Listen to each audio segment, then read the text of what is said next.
से जुड़ा हुआ है, वो ये कहते हैं कि जल्दी से संडास उतरती नहीं है, क्या करें? रात को त्रिफला चूर्ण खा के सो जाइए, नहीं तो दूध में घी मिलाकर पी लीजिए, ये सबसे अच्छा है।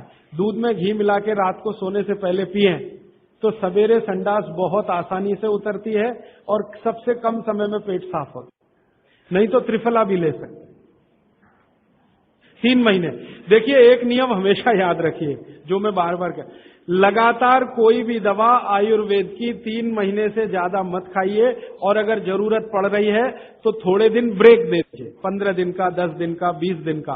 ब्रेक के बाद फिर अगले 3 महीने ले सकते हैं, फिर ब्रेक दे दीजिए। फिर ये नियम बहुत जरूरी है, नहीं तो तकलीफ बहुत दूसरी भी हो सकती। पीठ की हड्डी में दर्द है, चूना खाइए। बच्चों को खांसी की एलर्जी अगर है तो नियमित रूप से, मैंने कहा ना, ऐसी चीजें दीजिए, कफनाशक है, सूंठ है, पान का पत्ता है, शहद है, गुड़ है, ये सभी कफनाशक हैं। कितनी उम्र के बच्चों को त्रिफला दिया जा सकता है? अगर छोटे बच्चे हैं तो त्रिफला ना देकर आंवला दीजिए, और त्रिफला देने का समय अगर शुरू कर रहे हैं बच्चों को तो थोड़ा 3-4 साल हो जाने दीजिए उनका। 3-4 साल के पहले दे सकते हैं तो आंवला दीजिए। और वैसे तो मेरा कहना है 14 साल की बच्चों को आंवला ही अच्छा है, त्रिफला उनको ना ही दें। त्रिफला एक उम्र के बाद ही सबसे अच्छा होता है। बहुत अधिक उम्र में घुटनों का दर्द, कमर का दर्द, तरीका मैंने वही बताया, चूना सबसे अच्छा है। अधिक उम्र में चूना सबसे अच्छा, अर्थराइटिस के लिए, घुटनों के दर्द। एड़ी का दर्द और कोहनी का दर्द तो ऐसे ही मिट जाएगा जब पानी घूट घूट पीने लगेगी। जल्दी भूल जाए, स्मरण शक्ति कम हो, गाय का घी नाक में डालना सोते समय। नींद जल्दी ना आए तो क्या करना? गाय का घी नाक में डाल के सोना। हाँ, एक बहुत इंटरेस्टिंग प्रश्न आया, वो पहले दिन का जो मेरा व्याख्यान था कि फ्रिज का क्या करें। तो मैंने तो बोला था कि ये बंद कर दें, अगर आपका दिल नहीं मानता बंद करने के लिए, क्योंकि मैंने कहा ना, हिंदुस्तानियों में एक बुरी आदत है कचरे को इकट्ठा करने की। घर में डिब्बे इतने इकट्ठे रहते हैं, तो पड़े रहते हैं, फेंकते नहीं हमें, हमेशा ये सोचते कभी काम आएंगे, कभी काम आएंगे। तो ये चक्कर घुस गया। अब पता नहीं ये अंग्रेजों के समय से आया या पुराना। तो फ्रिज भी वैसी ही कोई चीज है। तो एक बहन ने या किसी ने सवाल ये लिख के भेजा है कि फ्रिज में से हमने सब्जी निकाल के 48 मिनट रख दी, तो अब उपयोग कर सकते हैं? हाँ, कर सकते हैं। उसको शायद ये बात अच्छे से समझ में आई। वो 48 मिनट का जो किस्सा मैंने बताया ना, तो वो चाहती नहीं है कि फ्रिज घर के बाहर जाए, किसी तरह इसका उपयोग होता रहे। तो ये मजबूरी का खेल है, लेकिन कर लीजिए कि आप कुछ भी जो रखा है फ्रिज में, अगर उसको पकाना चाहते हैं, खाना चाहते हैं, तो निकाल के 48 मिनट रख दीजिए, फिर उसका उपयोग कर लीजिए सब्जी के रूप में। नहीं तो एक चीज मत करिए कभी भी, कोई भी चीज एक बार गर्म करके आपने फ्रिज में तो दोबारा गर्म मत करिए। वो दूध हो या सब्जी हो या दाल हो, करिए ही मत। क्या करना? निकाल के रख दीजिए, 48-50 मिनट रखी रहे, वो अपने आप थोड़ी गर्म हो जाएगी, प्रकृति की गर्मी से, फिर वही खा लीजिए। गर्म तो दोबारा बिल्कुल मत करें। फ्रिज के दूध को दोबारा गर्म कभी मत करिए, फ्रिज की दाल को दोबारा गर्म कभी मत करिए, फ्रिज की सब्जियों को दोबारा गर्म मत करिए। चटनी भी फ्रिज में से निकाल के रख के खाइए। दही भी फ्रिज में दही रख देते हैं, 48 मिनट रखा रहने दीजिए, फिर आप उसका उपयोग करिए, तुरंत निकाल के और छाछ बना के, वो बिल्कुल मत करें। मेवा खाना चाहिए कि नहीं? सूखा मेवा जरूर खाइए, ड्राई फ्रूट्स आप जरूर खाइए, लेकिन जो ड्राई फ्रूट्स आपके लिए अनुकूल हैं, आप जहां रहते हैं वहां के हिसाब से मैं कह रहा हूं, सबसे अच्छा बादाम आपके अनुकूल है। आपके अनुकूल काजू नहीं है। बादाम बहुत अनुकूल है मद्रास में रहने वालों को, काजू अनुकूल है जम्मू कश्मीर में रहने वाले, तो बादाम भरपूर रखते हैं। और जो दूसरी चीज अनुकूल है, मुनक्का, किशमिश। किशमिश और मुनक्के में थोड़ा अंतर है, बड़ी किशमिश को मुनक्का, तो मुनक्का और किशमिश ये आपके बहुत अनुकूल है। बादाम आपके बहुत अनुकूल है। मखाना 50-50 है। ज्यादा अनुकूल तो बिहार, उत्तर प्रदेश वालों को है, और थोड़ा चले तो झारखंड वालों को। आपके लिए 50-50, ना बहुत प्रतिकूल है ना बहुत अनुकूल है, बीच का है। और बाकी जो अखरोट वगैरह हैं, ये आपके अनुकूल नहीं। अखरोट खाना चाहिए हमेशा ठंड में रहने वाले लोगों को, आपके लिए अखरोट बिल्कुल अनुकूल नहीं। और ड्राई फ्रूट्स क्या खाते हैं आप? चिरौंजी क्या कहते हैं उसको? जो चिरौंजी है वो आपके लिए अनुकूल है, चेन्नई के आसपास के लोगों के लिए अनुकूल है, वो आप खा सकते हैं। और ड्राई फ्रूट शायद इसके आगे हैं, हाँ केसर।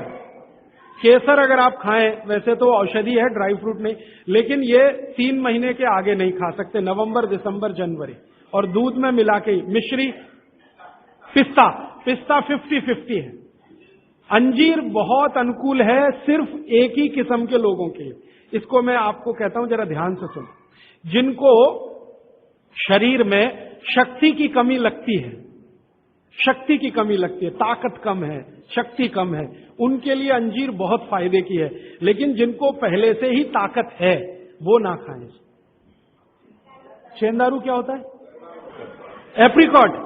हाँ, एप्रिकॉट आपके लिए ठीक है, आप खा सकते हैं एप्रिकॉट। हाँ, एक सुझाव है, प्रश्न नहीं है, और वो सुझाव मुझे स्वीकार है। वो ये कहते हैं कि आप चले गए उसके बाद क्या?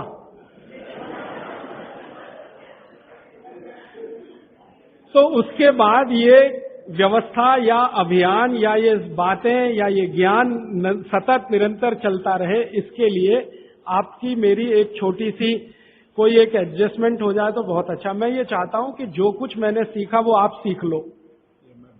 हाँ, और बाबूजी बोलेंगे वैसे, मेरा ऐसा कहना, जो मैंने सीखा वो आप सीख लो, उतना ही सीख लो जितना मेरे पास है, फिर आप उससे आगे भी सीख सकते हैं और ये दूसरों को सिखाते जाएं। तो नियमित रूप से ऐसी व्यवस्था अगर आप सब मिलकर करें, मुझे स्वीकार है। सुबह का पानी तांबे के बर्तन का पी सकते हैं जिनको कब्जियत की बहुत तकलीफ है, लेकिन शरीर में तांबा ज्यादा हो तो वो नहीं पिए। लेकिन सबसे अच्छा जो सम पानी माना जाता है, इसमें आपको कुछ सोचना ही नहीं पड़ेगा, सादा बर्तन का, माने वो पीतल के उसमें रखा हुआ या कांसे के उसमें रखा हुआ, नहीं तो स्टील में रखा हुआ, गर्मी के दिनों में घड़े का, मिट्टी घड़े, तांबे का पानी पी सकते हैं। हाँ, क्योंकि कुचालक है ना लकड़ी, और तांबा बहुत ज्यादा सुचालक है। एक होता है कंडक्टर और एक बैड कंडक्टर। तांबा सबसे बड़ा कंडक्टर है और लकड़ी सबसे बड़ा बैड कंडक्टर है। तो ये अगर आपने तांबा पिया माने, तो अर्थ के साथ जो कांटेक्ट है ना नंगे पांव, तो वो खत्म करेगा आपको। इसलिए पांव में चप्पल रहे, लकड़ी के पट्टे पे खड़े रहे, प्लास्टिक की चप्पल पहन के हो, रबर की चप्पल पहन के हो, तभी तांबे के बर्तन का पानी पीना। केन वाटर, बहुत लोग आजकल केन वाटर पी रहे हैं, ऐसा प्रश्न आया, तो ये क्या अच्छा है? बिल्कुल अच्छा नहीं। तो आप बोले फिर क्या करें? आपके घर जो पानी आ रहा है टैप वाटर, इसको खूब अच्छे से उबाल लें, उबाल कर इसको रख लें, फिर उसी को पिए। ये केन वाटर से 1000 गुना अच्छा है। केन वाटर पता है क्या है? ये पानी को शुद्ध करने के लिए ब्लीचिंग करते हैं उसकी। उस ब्लीचिंग में क्लोरीन इस्तेमाल होता है, फ्लोरीन इस्तेमाल होता है, और वो फिर शरीर में जाए तो बहुत खराब है। और केन वाटर का टेस्ट सादा पानी से बिल्कुल अलग होता है।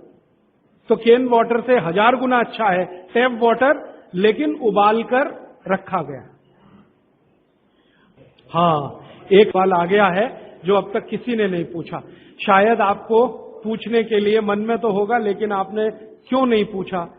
महिलाओं से संबंधित ये सवाल है, मेंसेस पीरियड का।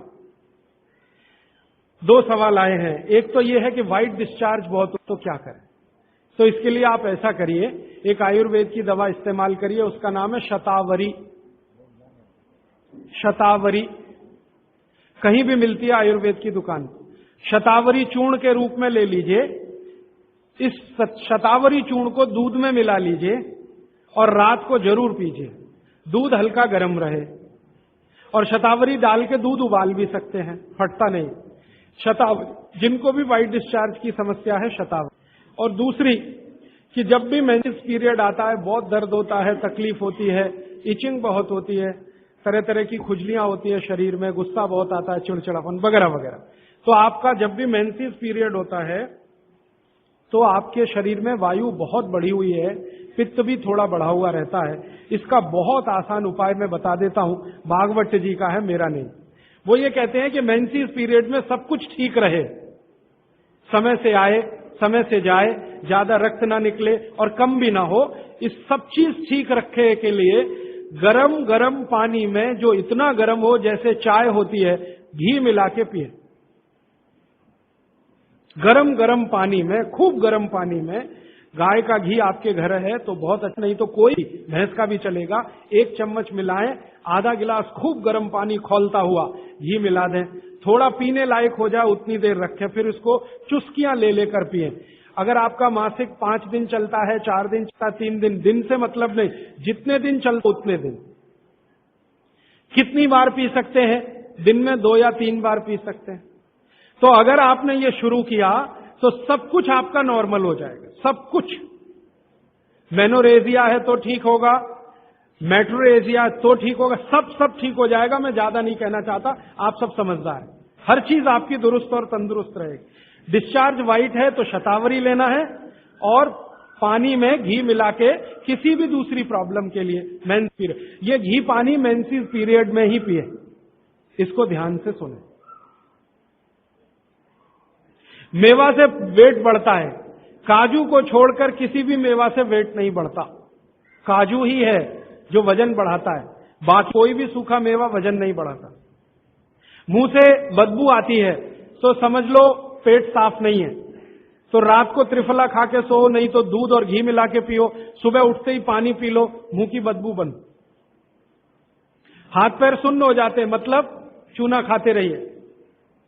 हाँ, अब ये एक सवाल ऐसा है कि चूने से जीभ फट जाती है, तो आप चूना अगर सीधे जीभ पे खाएंगे तो फटेगी, पानी में डालकर खाएंगे कभी जीभ नहीं फटेगी, दही में डालकर खाएंगे नहीं फटेगी, मट्ठे में पिएंगे तो नहीं फटेगी, जीभ पर चाटेंगे चूना तो जरूर जीभ फटेगी।